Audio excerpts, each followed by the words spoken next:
Everyone, our YouTube channel is UVS classes. आज हम पढ़ने वाले हैं क्लास 10th साइंस पार्ट 3। हम चैप्टर नंबर 1 कंप्लीट कर रहे थे, जिसमें हमने पार्ट 1 और पार्ट 2 में कुछ टॉपिक कंटेन किए थे।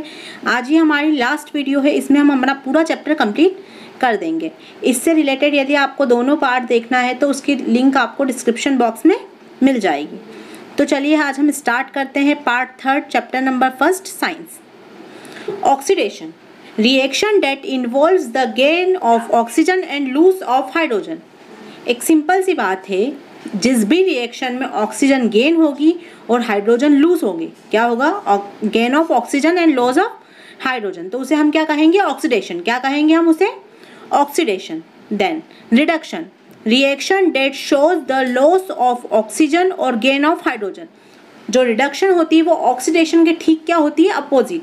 इसमें क्या होता है? ऑक्सीजन का लॉस होता है और हाइड्रोजन का क्या होता है? गेन होता है। तो आगे चलते हैं। रिड्यूसिंग एजेंट, इसको कुछ ना कुछ, जब अपन ऑक्सीडेशन या रिडक्शन होता है तो उसको किसी एजेंट की भी जरूरत होती है। तो हम पढ़ते हैं रिड्यूसिंग एजेंट और oxidising agent. The substance which gets oxidised is the reducing agent. थोड़ा सा समझिएगा कि जो सब्सटेंस ऑक्सीडाइज होगा उसे हम क्या कहेंगे? Reducing agent. उसे हम क्या कहेंगे? Reducing agent. और the substance which get reduce, जो सब्सटेंस रिड्यूस होगा उसे हम क्या कहेंगे? Oxidising agent. थोड़ा सा लर्न करने वाली चीज़ है कि जो भी चीज़ ऑक्सीडाइज होगी उसे हम कहेंगे रिड्यूसिंग एजेंट, और जो भी चीज़ रिड्यूस होगी उसे हम कहेंगे ऑक्सीडाइजिंग एजेंट। आगे चलते हैं। Redox reaction, chemical reaction with both oxidation and reduction take place simultaneously. जिस भी इक्वेशन में ऑक्सीडेशन और रिडक्शन दोनों प्रोसेस साथ में होती है, हम उसे क्या कहेंगे? Redox reaction. क्या कहेंगे? Redox reaction. हमने यहाँ पर लिया है ZNO+C। तो इसमें क्या होगा? हम देखते हैं कि ऑक्सीजन क्या हो गया है? रिड्यूस हो गया है, तो हमें क्या मिला है? जिंक। और यदि C क्या हो गया? ऑक्सीडाइज, तो हम उसे क्या कहेंगे? ऑक्सीडेशन। क्या कहेंगे हम उसे? ऑक्सीडेशन। तो ZNO जिसमें से ऑक्सीजन निकाला गया है उसे हम क्या कहेंगे? Oxidising agent. और जिसमें CO कंबाइन हुआ उसे हम क्या कहेंगे? Reducing agent. तब आपको समझ में आ गया होगा कि हम ऑक्सीडाइजिंग एजेंट किसे कह रहे थे और रिड्यूसिंग एजेंट किसे कह रहे थे। आप इस एग्जाम्पल को अच्छे से उतार लीजिएगा। अब हम आगे चलते हैं। One of the most important part of our chapter 1 balancing equation. ये आपको हमेशा ही काम आने वाला है। तो हमने यहाँ पर इक्वेशन दे रखी है N2 + H2 और हमें मिला है NH3। तो सबसे पहले तो हम देखेंगे कि हमें यहाँ पर N2 है, H2 है और हाइड्रोजन यहाँ पर 3 है, तो ये तो पॉसिबल ही नहीं है।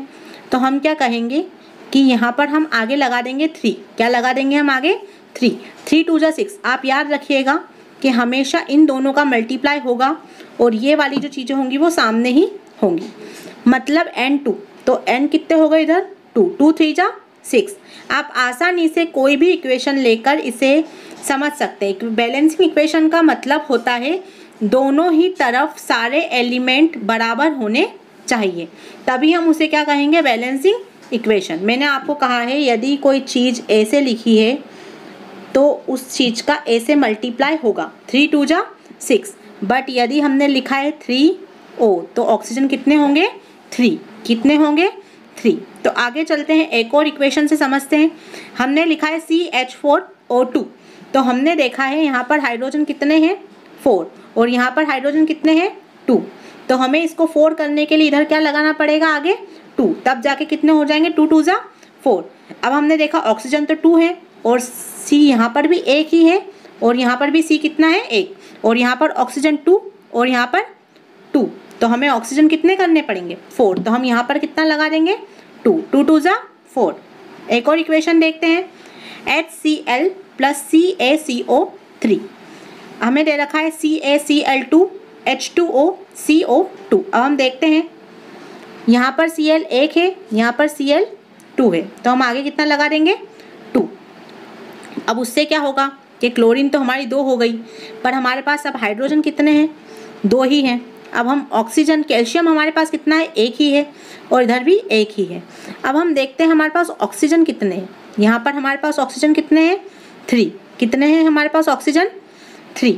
तो हम यहाँ पर कितना दे रखा है 2 और 1 3, तो हमारे पास ऑक्सीजन भी कितने हो गए 3। इस तरीके से ही हमारी इक्वेशन पूरी तरीके से क्या हो गई है बैलेंस। तो आगे चलते हैं P + O2, तो हमें दे रखा है P2O5।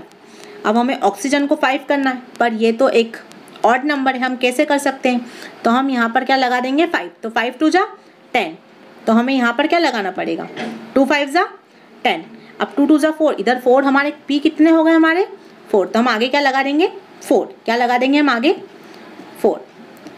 मैंने आपको यहाँ पर कुछ इक्वेशंस दे रखी है, आप इनका सॉल्यूशन करके मुझे कमेंट बॉक्स में भेज सकते हैं, इससे आपकी प्रैक्टिस और अच्छे से हो जाएगी। मैं आपको एक बार और बताना चाहूँगी, पहले आप LHS और RHS लिखकर सारे एलिमेंट्स के जितने भी नंबर्स हैं आप उन्हें लिख लीजिए, फिर ही उसके बाद कंपेयर करके ही आप आगे की इक्वेशन को सॉल्व करें, इससे आप ज़्यादा आसानी से इक्वेशन को सॉल्व कर पाएंगे। हमारी NCERT बुक में क्या दे रखा है कि कुछ पार्ट कुछ स्टेप दे रखी है, पर एग्ज़ाम में हमारे पास उतना टाइम नहीं होता कि हम उस स्टेप्स को फॉलो करें, तो हम डायरेक्ट भी इक्वेशन सॉल्व कर सकते हैं। आई होप यह अब आपको पूरी तरीके से क्लियर हो गया होगा।